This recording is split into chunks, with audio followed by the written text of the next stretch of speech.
बिहार विधानसभा चुनाव 2020 के लिए चुनाव प्रचार के अंतिम दिन अपने अंतिम सभा में मुख्यमंत्री नीतीश कुमार ने अंतिम चुनाव का दांव चलकर सभी को चौंका दिया। प्रदेश के सियासी गलियारे में नीतीश के इस बयान के कई राजनीतिक मायने निकाले जा रहे हैं। कहा जा रहा है कि नीतीश को या तो चुनाव में हार का आभास हो चुका है या फिर उन्होंने इमोशनल कार्ड खेला है। साथ ही ये भी पूछा जाने लगा है कि क्या नीतीश को एक आखिरी मौका मिलेगा।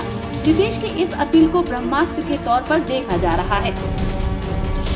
दरअसल पूर्णिया के धमदाहा में चुनावी सभा को संबोधित करते हुए नीतीश ने एनडीए के पक्ष में वोट मांगते हुए कहा कि ये उनका अंतिम चुनाव है, इसीलिए अंत भला तो सब भला। अब नीतीश तो ये बोलकर वहां से निकल लिए, लेकिन उनके अंतिम चुनाव वाले ब्रह्मास्त्र का शोर पूरे देश में सुनाई देने लगा है।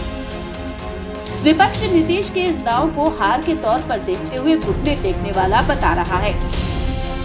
हालांकि नीतीश के इस बयान पर जेडीयू ने साफ किया है कि नीतीश ने अपने अंतिम चुनाव की बात कही है। वो राजनीति से संन्यास नहीं लेने जा रहे, लेकिन उनके बयान को लेकर तमाम तरह की चर्चा हो रही है। आम लोगों में ये भी चर्चा है कि नीतीश के बाद जेडीयू की कमान कौन संभालेगा। चर्चा तो ये भी है कि नीतीश के बाद उनकी पार्टी जेडीयू का बीजेपी में विलय हो जाएगा। इसके अलावा चर्चा ये भी है कि अपने ऊपर हुए लगातार हमलों से नीतीश बेहद दुखी हैं और अब वो बिहार की राजनीति नहीं करना चाहते।